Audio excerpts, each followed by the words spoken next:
मेरी माँ को कैंसर था, इसलिए उनके इलाज के लिए बहुत ज़्यादा पैसे चाहिए थे। मेरे पापा बचपन में ही हम सबको अकेला छोड़कर पता नहीं कहाँ चले गए थे। फिर उन्होंने वापस मुड़कर कभी नहीं देखा कि हम लोग जिंदा भी या मर गए।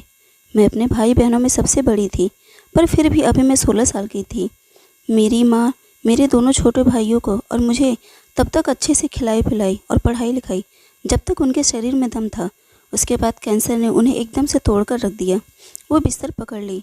अब घर में ना कोई कमाने वाला था और ना ही कोई देखभाल करने वाला था।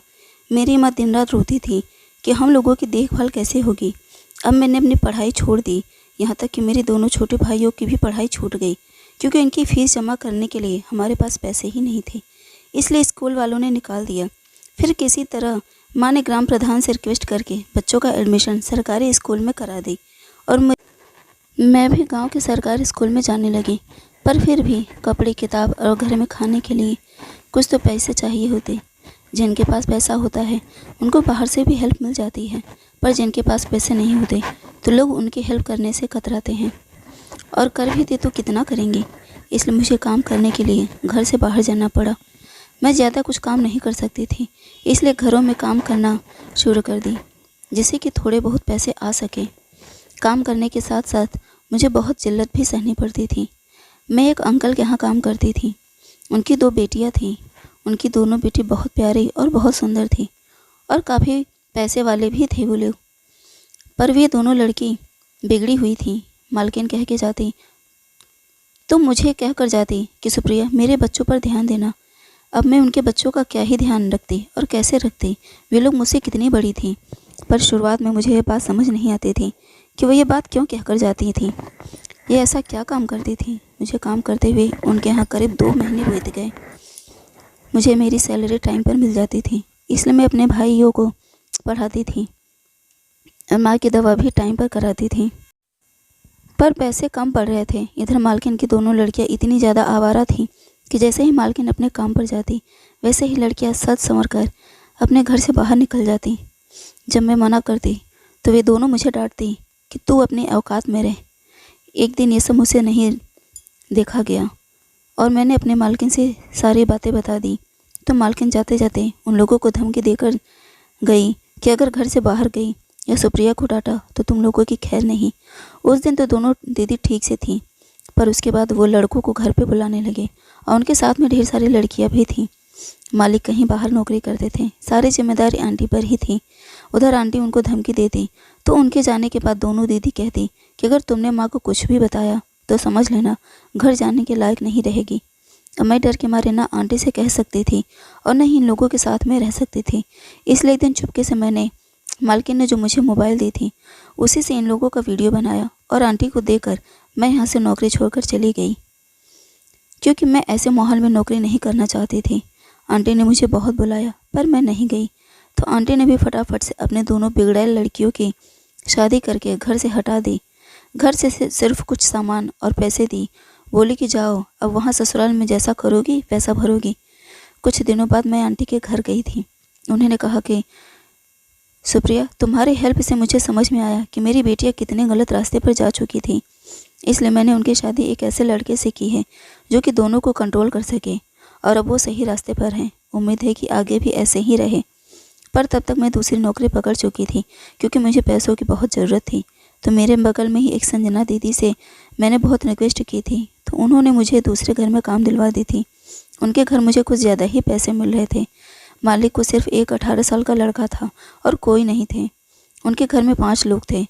उनके घर में काम करके अपनी माँ के लिए पैसे इकट्ठा करने लगी। मेरे पापा तो थे ही नहीं, क्योंकि वे तो अपनी जिम्मेदारी से मुंह मोड़कर कब के भाग गए थे। मुझे अपने भाई की ज़िंदगी बनानी थी और माँ की भी। मैं दिन भर काम करती और शाम को आती, जिससे कि मेरे भाइयों को देखने वाला कोई नहीं था। वो भी गलत रास्ते पर जाने लगा। इसलिए मैंने अपनी मालकिन से बताया, तो उन्होंने कहा कि तुम अपने भाई को बोलो कि छुट्टी के बाद यहाँ आ जाया करे, फिर तुम्हारे साथ घर जाया करे। मैंने अपने भाइयों से बोला तो वे कहने लगे कि दीदी, तो अब आप मुझे बांध कर रखोगी। मैं हैरान थी कि ये ऐसे कैसे कह सकते हैं। मैं दिन रात इन्हीं लोगों के लिए मेहनत करती हूँ। मेरे मालकिन ने यह बात सुनी तो उन्होंने मेरे भाई को बुलाया और उसे स्कूल से हटाकर दूसरे स्कूल में एडमिशन करा दी और साथ में ट्यूशन भी करवा दी, ये बोलकर कि अगर अच्छे से पढ़ाई करो वरना तुम्हारी दीदी को काम से निकाल दूंगी तो कुछ भी नहीं पढ़ पाओगे। तब भाई को बात समझ आई और वो टाइम से पढ़ाई करने लगा। पर शाम होते ही मालकिन कहती कि काम खत्म करके फटाफट से तुम लोग अपनी माँ को देखने चली जाया करो। मैं इतने दिनों से काम कर रही थी पर मैंने मालिक को कभी नहीं देखा था। हाँ, उनके लड़कियों को एक बार देखी थी, वो अपने कमरे में ही रहता था। मुझे इस काम से बहुत संतुष्टि थी। मुझे काम करते हुए बहुत दिन हो गए थे। मैं एक एक पैसा जोड़ कर रखती थी, पर अभी बहुत कम पैसा इकट्ठा हो पाया था। और एक दिन खाना बनाते हुए मैं माँ के बारे में सोचकर रोने लगी, क्योंकि डॉक्टर ने कहा था कि अगर जल्दी ऑपरेशन नहीं हुआ तो मेरी माँ को कुछ भी हो सकता है। मुझे रोते हुए मालकिन देख ली और कहने लगी कि क्या हुआ सुप्रिया। तो मैंने उन्हें सारी बातें बता दी। तो कहने लगी कि सुप्रिया तुम चिंता मत करो, तुम्हारी माँ ठीक हो जाएंगी। और ये सब बातें हो ही रही थी कि उसी समय मालकिन के पति आ गए और बोले कि ये कौन है, आराधना। तो आंटी ने कहा कि अरे आप कब आए, और ये तो हमारे घर में काम करती हैं बस, और कुछ नहीं। आप अपने कमरे में चलिए, मैं पानी लेकर आती हूँ। पर मालिक बड़े अजीब नज़रों से मुझे देख रहे थे। मालकिन को कमरे में भेजकर किचन का दरवाजा बंद करे और बोले कि सुप्रिया फटाफट से काम करके तुम अपने भाई को लेकर चली जाना। मुझे थोड़ा सा अजीब तो लगा, लेकिन फिर मैं समझी कि हो सकता है कोई बात हो, इसलिए भाई को लेकर फटाफट काम खत्म करके मैं घर चली गई। उस दिन के बाद मालिक उसी टाइम पर आने लगे और आंटी मुझे कहती कि फटाफट से काम करके तुम चली जाओ। मैं वैसा ही करती। एक हफ्ता बीता था तो एक दिन आंटी कहने लगी सुप्रिया क्या तुम 4-5 रात मेरे घर पर रुक सकती हो। मैं थोड़ा घबराई, पर फिर मैंने कहा कि ठीक है मालकिन, मैं रुक तो सकती हूँ, पर मेरी माँ की देखभाल। तो उन्होंने बोला कि चिंता मत करो, मैं एक नर्स रख देती हूँ, रात भर उनकी देखभाल कर लेंगी, फिर तुम सुबह कुछ समय के लिए चले जाना। मैंने मालकिन से पूछा कि पर क्या बात है, कोई ज़रूरी काम है। तो उन्होंने बोला कि बस ऐसे ही, इसके लिए मैं तुम्हें 50 लाख रुपए दूंगी, तुम्हारी माँ का अच्छे से इलाज हो जाएगा, वो बिल्कुल फिट हो जाएंगी। 50 लाख का नाम सुनते ही मेरी खुशी का ठिकाना नहीं, क्योंकि इतनी बड़ी रकम मैं पूरी ज़िंदगी जोड़ती तभी इकट्ठा न कर पाती। मन में एक आशा थी कि एक दिन पैसे जोड़कर माँ का ऑपरेशन तो करा ही लूँगी। उस दिन एक पल मुझे इतना पैसा मिला तो मैंने फटाफट से हाँ कह दिया। उन्होंने कहा आते आते अपने पूरे कपड़े लेकर आना। मैंने कहा हाँ ठीक है। मैं खुशी से जब अपना बैग पैक करने लगी तो माँ से बोल कर कि मैं कल सुबह मिलने आऊँगी। मालकिन के घर कुछ काम, इसलिए मैं रात भर उनके पास रुकूँगी, एक नर्स आएगी आपकी सेवा करेगी। तो माँ बोली कि बेटी सुप्रिया वहाँ अपना ध्यान रखना। मैंने माँ से बोला कि माँ बिल्कुल चिंता मत करो, मालकिन बहुत अच्छी हो, मेरा बहुत ध्यान रखती हैं। तो माँ बोली कि हाँ बेटी, पर फिर भी अपना ध्यान रखना। मैंने हाँ बोला। इतने में मेरे निकलने से पहले नर्स आ गई। मैंने उसे सब कुछ अच्छे से समझा दिया और माँ को उसके हवाले कर मालकिन के घर चली गई। पहले रात तो अच्छे से बीत गया, पर फिर सुबह मैं माँ के पास मिलने गई तो माँ बहुत अच्छी थी, कहने लगी नर्स बहुत अच्छे से देखभाल की। फिर दूसरी रात में मेरे साथ वो हुआ कि मैं दंग रह गई। सारा काम खत्म करके सो रही थी तो मेरे कमरे मालिक और उनके लड़का दोनों लोग आए और उन्होंने कहा कि सुप्रिया उठो। मैं दोनों को देखकर चौंक गई और घबराहट में मैंने पूछा कि मालिक आप यहाँ। तो उन्होंने कहा उठो। तो मैं खड़ी हो गई। मेरी मालकिन नहीं दिख रही थी। मैंने सोचा कि दोनों मेरे पास क्यों आए हैं। फिर उन लोगों ने बोला कि तुमने सारे कपड़े निकालो।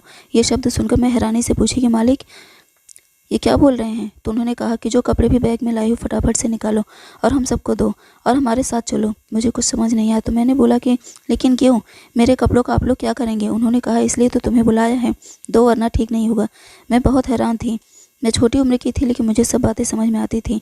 उनके इस तरह बोलने पर मैंने पकड़ा दिया और वो लोग कपड़े लेकर चले गए। थोड़ी देर बाद मुझे आवाज़ लगाई कि यहाँ आओ। जब मैं गई तो मेरे पैरों तले ज़मीन खिसक गई, क्योंकि वहाँ मालिक और उनका बेटा मेरे कपड़े पहने हुए थे और मुझे कह रहे थे कि चलो मुझे सजाओ। मैंने सोचा कि क्या, मैंने बोला कि मालिक ये सब क्या है, मेरी मालकिन अभी तक नहीं दिख।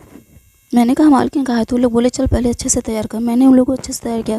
फिर वो कहने लगे कि अब तुम अपने सारे कपड़े उतारो और दूसरे कपड़े पहनो, मेरी तरह मेकअप करो। मैंने बोला कि मैं तो तो दूसरे बोले कि दूसरे पहनो। मैं डर के मारे कपड़े लेकर जाने लगी तो बोले चली कहाँ चली गई, हमारे सामने कपड़े पहनो। मैं हैरानी से उन्हें देखने लगी तो बोले कि क्या देख रही हो, अरे हम लड़कियां ही तो हैं, क्यों झिझक रही हो। बिल्कुल औरतें जैसी हरकत थी, जैसे कि वो कोई आदमी नहीं बल्कि औरत ही हो। मैं डर के मारे ज़ोर से मालकिन को चिल्लाने लगी, क्योंकि उनके देखकर मुझे बहुत डर लग रहा था। आज वो अजीब से लग रहे थे। मेरी मालकिन दौड़ कर आई और उन्हें देखते ही बोले कि आखिर में आप लोग नहीं माने, इतनी सी जान को क्यों परेशान कर रहे हैं। जो आपको चाहिए वो मिल गया ना, नई लड़की का नया कपड़ा मिल गया, और क्या चाहिए। कुछ दिन रुक नहीं सकते थे। मैं सुप्रिया को समझा देती तब ये सब हरकत करती। देखिए बेचारी कितनी डर गई है।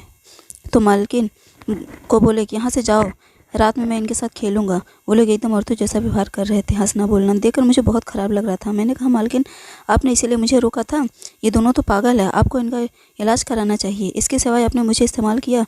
तो मालकिन रोने लगी और कहने लगी सुप्रिया मैंने बहुत कोशिश की, ये लोग ठीक नहीं हुए। अपने घर में किसी को लड़की को देख लेते हैं तो ऐसे ही हरकत करते हैं। मैं थक चुकी हूँ, मैं घर छोड़कर भाग जाना चाहती हूँ, पर वो भी नहीं कर सकती। अच्छा घसाई से डर रही हूँ, किसी से बात भी नहीं कर पा रही हूँ जब तक ये लोग अपने मन की कारनाले शांत नहीं होते। बोलते कि नहीं मिले तो ऐसी हरकत मैं बाहर भी करूँगा।